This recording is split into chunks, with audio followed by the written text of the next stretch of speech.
Aujourd'hui à l'émission, on entre dans l'univers d'une famille irakienne récemment immigrée à Laval grâce à un programme de parrainage. On part à la découverte de nouveaux endroits où vous procurez de beaux jouets et des idées cadeaux en vue du temps des fêtes. Et finalement, on vous fait découvrir la nouvelle image et la nouvelle association de l'équipe professionnelle féminine de hockey de Montréal avec le Canadien. Tout cela et bien plus encore en 27 minutes top chrono.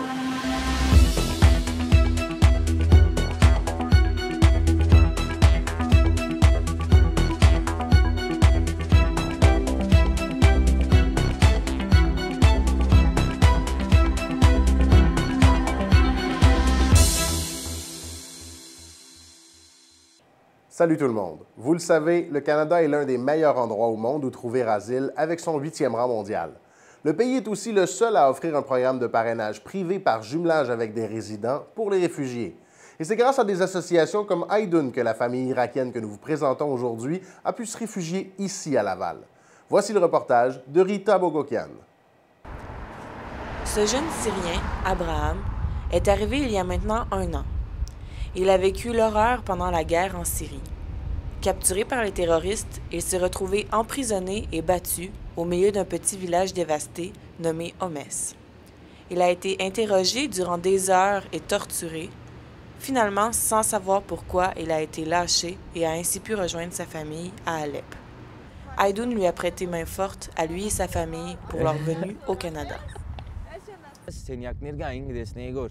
Les terroristes m'ont attrapé. Ils m'ont amené dans une maison où il y avait plusieurs chambres. J'attendais des cris de torture venant des chambres. Ils m'ont ordonné de m'asseoir. Ils ont commencé à m'interroger. Pendant que je répondais, ils me frappaient. Novembre 2015, c'est la levée de fonds pour Aidoun. Depuis sa création en 2007, il s'agit de l'organisme ayant aidé le plus de Syriens. Il les aide à s'installer, à s'intégrer, à se franciser et à trouver du travail à travers le programme de parrainage collectif. Un programme unique au monde, mais que les organismes doivent soutenir à eux seuls. Un travail qui est possible grâce aux nombreux bénévoles, une dynamique bien différente, selon la présidente Nairi. La grande différence, je dirais, c'est ça. Un gouvernement, c'est un système. Nous, c'est un petit organisme avec des personnes qui sont très personnellement engagées. Donc, chaque personne se préoccupe d'une autre personne. C'est ça la différence. Ayant trouvé refuge grâce à Aidoun en 2011, la famille de Garo Mesrob est venue s'établir au Québec, à Laval, où ils ont ouvert un restaurant. Un visage parmi tant d'autres victimes de la guerre d'Irak. Pour lui, pour sa femme Salpi, sa fille et ses 2 fils, le restaurant est toute leur vie. Le travail au resto, c'est important pour moi parce que je suis avec ma famille. Puis c'est sûr que le restaurant nous a aidés aussi à bien s'intégrer. On a connu vraiment beaucoup de monde par le restaurant. Puis c'est rendu quelque chose comme ma maison parce qu'à la maison, il n'y a personne. Il faut vraiment que je vienne au restaurant pour les voir. Alors c'est un autre contexte que juste travailler. J'avais 11 ans lorsque la guerre a commencé en Irak. Je me suis mariée à 21 ans et j'ai eu des enfants. Ils ont grandi et la guerre était toujours là. On vivait bien avant la guerre. Quand tout ça a commencé, l'économie s'est affaiblie. La sécurité a disparu. Pour protéger ma famille, j'ai décidé de quitter l'Irak. Aidoun a aidé plusieurs familles irakiennes à s'établir ici au Québec, et cela dès 2009. Il a parrainé au total 109 familles irakiennes, mais la crise a continué. La crise des Syriens a fait en sorte que nous avons dû commencer à parrainer aussi les Syriens. Nous avons parrainé plus de 800 familles syriennes, dont 800 personnes sont déjà à Montréal et nous attendons encore plus de 1500 personnes d'ici le mois de janvier 2016. Pour Salpi, Aidoun a joué un rôle important dès son arrivée et lui a permis de bien s'intégrer dans la société québécoise. Ils lui ont permis de bâtir un avenir malgré les difficultés qu'ils ont vécues. Aidoun nous a accueillis quand on est arrivé au Canada, nous a aidés à effectuer les papiers gouvernementaux et nous ont offert une maison pour quelques mois. Lesa a réussi à finir les cours de francisation auxquels Aidoun l'avait inscrite. Elle veut oublier son passé et elle rêve d'un avenir meilleur. J'ai fait mes études ici après que j'ai bâti une bonne base de langue. Là, je vise vraiment de rester ici. Puis après avoir fini l'université, je me vois une travailleuse autonome en design. Pour Abraham, Haydoun lui a permis d'avoir une vie sécuritaire au Canada. Et il veut donner de retour à la société qui l'a accueilli. Je veux rentrer dans l'armée pour protéger la sécurité canadienne et pour que le calme dure. Ça ne fait pas longtemps que je suis ici, mais je sens déjà que le Canada est ma maison. La reconnaissance est si forte que Garo aide à son tour en organisant des soupers ou des déjeuners au restaurant pour l'organisme Haydoun. Durant 3 ans, j'ai offert des plats gratuits pour les réfugiés syriens venant à travers Haydoun. Pour Nahiri, les premiers contacts avec les réfugiés sont plus prudents. Il faut gagner leur confiance, mais la capacité et la volonté est toujours présente chez ces gens-là. À la fois, les Irakiens et les Syriens ont la même capacité d'adaptation, la même résilience. Je reviens sur ce mot-là parce que c'est vraiment très important. Parfois, c'est des gens qui avaient chez eux, qui étaient des chefs d'entreprise, qui avaient plusieurs maisons, qui avaient des personnes qui les aidaient dans leur maison, des personnes pour les servir et tout ça. Ils arrivent ici et ils sont obligés de vivre dans des conditions très précaires. Ils sont arrivés avec presque rien et ont tout bâti. Ils travaillent encore à améliorer leur français et ils le font de leur plein gré. L'avenir pour eux est prometteur malgré tout ce qu'ils ont vécu. Ils sourient à la vie. Les Irakiens sont les Syriens de demain. À l'heure où les questions sur l'islam et l'immigration sont au cœur de l'actualité, l'exposition itinérante québécoise, musulmane et après se tient au YMCA du centre-ville de Montréal. Ce photoreportage qui tente d'illustrer différentes facettes de la vie des musulmanes et musulmans québécois est le fruit d'un partenariat entre un organisme chrétien, le Centre Justice et Foi, et l'association musulmane La Voix des femmes. Notre reporter Wildinette Paul a récemment rencontré Frédéric Castel, spécialiste des minorités religieuses, afin de connaître l'impact qu'une telle initiative pourrait avoir sur notre société. Bonjour, M. Castel. Bonjour. Nous vous remercions d'avoir accepté de nous rencontrer. Alors, aujourd'hui, la première question, on aimerait savoir qu'est-ce que vous pensez de l'exposition Musulmans québécois et après, qui expose différentes facettes de l'intégration des musulmans dans la société québécoise. Bien, c'est une excellente chose. Une exposition même, c'était attendu. Je dirais qu'on parle beaucoup des musulmans et des minorités religieuses dans les médias, beaucoup, souvent en termes négatifs à cause des débats sur le niqab, accommodement raisonnable et tout ça. Puis on perd de vue peut-être les personnes, les communautés dans le réel. Fait que ça donne accès à ces gens-là en termes d'image, en termes de dialogue, en termes avec l'échange même des personnes qui y vont. Donc, ça ne peut être que positif, là. Est-ce que vous pouvez nous dire davantage sur l'état de la situation de l'intégration des musulmans dans la société québécoise? Bien, il faut comparer. Alors, on a un certain nombre de situations qui nous permettent d'être préoccupés. L'état du chômage qui est beaucoup trop élevé dans ce type d'immigration qui est très instruite. Le regard médiatique qui focus trop sur des questions d'accommodement raisonnable qui sont exagérément comptabilisées. Il y en a beaucoup plus qu'on l'imagine.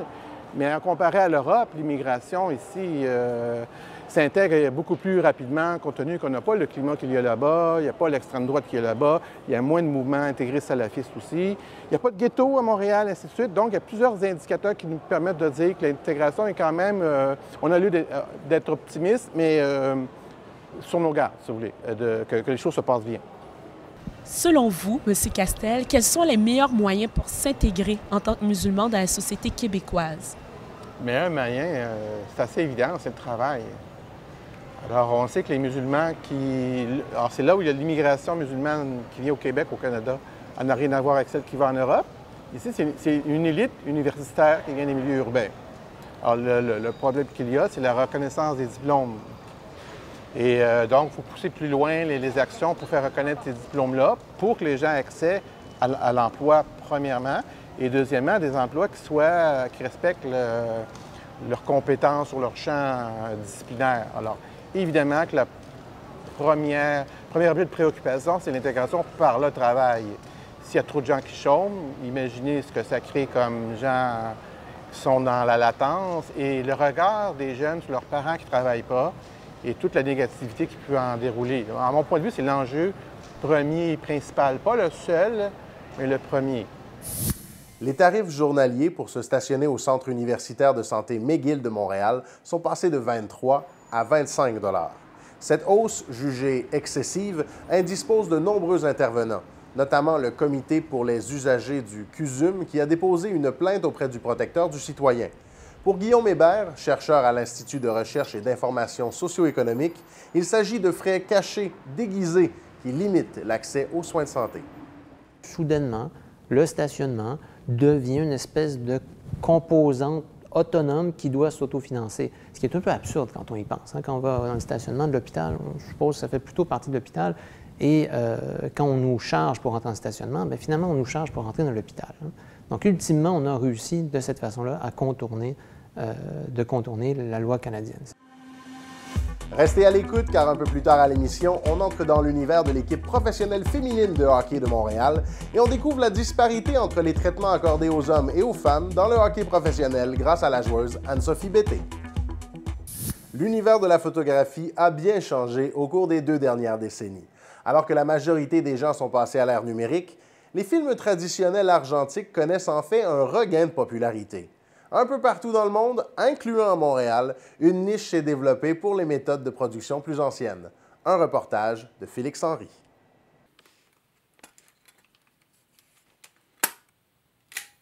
C'est quand j'ai découvert l'argentique que j'ai complètement arrêté de faire du numérique et j'ai trouvé ça obsolète de m'acheter des caméras qui passaient date après à peu près 1 an, mais... Au cours des 6 dernières années, les ventes de films argentiques ont augmenté après avoir connu un déclin massif au tournant des années 2000. Après la faillite de certains géants, dont Polaroid, ce retour était inattendu. Ce sont des jeunes comme Emily qui maintiennent ce marché en vie aujourd'hui. Pour eux, la production manuelle, minutieuse, est beaucoup plus intéressante que l'instantanéité fournie par le numérique. Le monde va utiliser l'argentique peut-être pour des projets qui sont plus personnels, alors que le numérique, dans le fond, c'est très, très rapide. Je pense qu'il y a une volonté de peut-être ralentir un peu parce qu'on est tellement saturé d'images. Le coût de cette technique est plus élevé en raison de la rareté du matériel, mais pour Francis et Emily, cela signifie que chaque photo est importante et possède une plus grande valeur. J'avais 24 photos parce que je faisais des 24 poses, des films, puis j'avais pas le choix. C'était, t'en as 24, puis chaque photo vaut de l'or. La qualité et la durabilité des vieux appareils permettent aux plus jeunes de pouvoir les utiliser. Leur présence en magasin ou même chez la famille explique en partie comment ces jeunes ont pu s'initier à cette pratique. C'était l'appareil que mon père avait acheté à ma mère en 1980. Puis j'ai hérité de ça. Et il y a aussi probablement un intérêt vers l'utilisation de vieux appareils qui sont encore très bons, qui sont sur le marché. Reste maintenant à savoir si les quelques compagnies qui fabriquent toujours du matériel pour la photo argentique et les films vont être en mesure de survivre avec cette niche encore longtemps. Félix Henry, à Montréal. Le temps des fêtes arrive à grands pas et amène avec lui la folie de la consommation. Les magasins à grande surface et les centres commerciaux sont déjà très achalandés, mais des alternatives à ces endroits existent pour les consommateurs et sont de plus en plus populaires. Les ateliers et boutiques de jouets artisanaux sont en vogue et de plus en plus présents. Notre journaliste Félix Henry est toutefois allé constater si leur situation est aussi rose que le temps des fêtes peut le laisser paraître. Nous sommes aujourd'hui à l'ère du plastique. Ce matériau est omniprésent dans plusieurs facettes de notre vie, incluant dans la fabrication des jouets.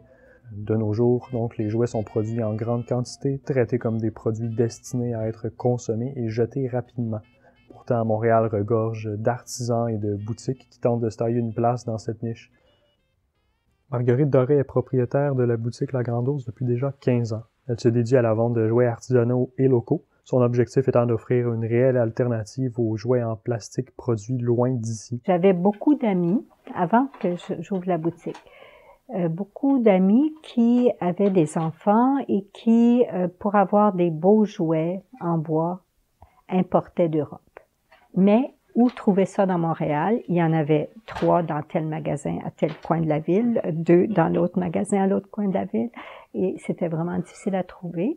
Selon elle, l'usage de matériaux naturels, surtout le bois, est très important. Non seulement ces matériaux sont plus durables, mais ils permettraient aux enfants de connaître un peu mieux la valeur de ce qu'ils ont entre les mains. Donc, pour Marguerite Doré, le retour aux jouets de bois serait plutôt une chose normale. Et souvent, quand les gens me disent « Ah, c'est des anciens jouets », je dis non. Parce que c'est des jouets de bois, mais entre les anciens jouets et ces jouets de bois-là, il y a eu le plastique entre les deux.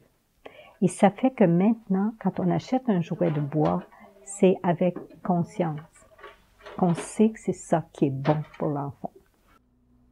David Lafrance travaille le bois. Artiste, peintre d'abord, sculpteur et artisan ensuite, il possède un atelier avec son frère Vincent, à l'intérieur duquel il fabrique, entre autres, des jouets en bois. Pour lui, les jouets en bois recyclés sont non seulement plus durables, mais aussi uniques. Ils ont donc le potentiel de devenir un peu plus que des simples jouets. Le matériel, le bois, son look, puis l'intention de créer quelque chose d'unique, puis signé. Le beam dans la rue qui traîne, de le nettoyer, puis que ça devienne un jouet, je trouve qu'il y a comme quelque chose de... Ça s'est rationalisé, tout ça, là, l'espèce de côté absurde de jeter un matériau qui est très malléable, hein, tu sais, je veux dire, ça... Un coup qui est nettoyé de ses clous, je veux dire, on le passe dans la sableuse, on le nettoie, ça devient super permanent, puis on les peint, puis ça... Une entreprise basée sur ces principes est difficile à faire fonctionner, et ça, Étienne Desbiens-Després l'a bien vécu. Après une campagne de sociofinancement qui devait lui permettre de débuter son entreprise, la demande sera insuffisante pour pouvoir continuer. Leur concept, la production de peluches sur mesure basées sur les dessins d'enfants et fabriquées avec des matériaux recyclés et locaux, était pourtant intéressant. La non-réussite de son entreprise trouverait sa cause dans la difficulté de sensibiliser les clients potentiels à la valeur de ces objets, et ce, même au temps des fêtes. Si nos peluches sont dispendieuses, il va falloir soit éduquer les gens qui n'ont pas tant d'argent pour s'en procurer à dire, ben regarde, au lieu d'acheter 10 jouets pendant l'année à 10 $ chaque, ben tu sais, prends ton argent puis achète-en une que tu vas pouvoir, que ton enfant va affectionner particulièrement puis avoir un rapport, tu sais, respectueux avec l'objet. Par contre, il serait difficile de faire le choix de vivre strictement de la fabrication de jouets. Les défis sont grands au sein du marché et pour David Lafrance, mettre de côté l'aspect artistique au profit d'une plus grande production n'en vaudrait pas la peine. On n'envisage pas vraiment de vivre de ça parce que ça serait pas mal moins le fun à faire. C'est un petit peu paradoxal, mais pour en vivre, il faudrait faire tellement de compromis que je me mettrais à ne plus aimer les jouets qu'on fait. Fait que je choisis entre les deux. Puis j'aime mieux continuer à aimer ça, puis faire autre chose pour gagner ma vie. Accorder une valeur et fixer un prix à un produit artisanal est très difficile à tous les niveaux de la chaîne. Si les artisans veulent en vivre, les prix à la vente deviennent trop élevés. Tous n'ont pas non plus la chance de pouvoir jongler entre leur occupation principale et la fabrication de jouets, comme David Lafrance. Très, très beaux artisans qui, au bout de la ligne, ont dû aller chercher du travail parce que ils n'arrivaient pas à... Puis même, c'est que les artisans demandent aussi un minimum vital. Mais ce minimum vital-là, quand il faut réparer la scie ronde ou la scie à ruban, ben c'est là que ça commence à craquer. Et surtout quand on est chef de famille, on doit arrêter pour une question de revenus. C'est pas une question de pas aimer le travail et puis pas vouloir faire des belles choses, c'est une question d'avoir un besoin d'un revenu. On couvre ces frais-là, puis après, faire tant d'argent. C'est la finalité, évidemment, c'est de faire de l'argent, mais c'est triste à dire, mais c'est ça, là. C'est comme, est-ce que le matin, tu sais, faut que je paye mon loyer, tout ça. Le matin, je me dis, je vais aller vendre des toutous, mais si faut que je me batte avec un marché qui est pas réceptif, puis au final, je sors avec un montant tout à fait dérisoire, ça vaut même pas la peine que je me lève ce matin-là, tu sais. Puis c'est ça que à partir de ce moment-là, on s'est dit, ben on va mettre la clé dans la porte parce que même si on atteint notre objectif le plus optimiste de vente, on fait pas tant d'argent que ça, tu sais. Pour le moment, rien ne laisse croire que la place de l'artisanat dans le marché du jouet augmentera. Toutefois, si l'engouement pour les produits locaux continue à s'étendre, peut-être un jour les artisans pourront-ils vivre de leur métier. Reportage de Félix Henry.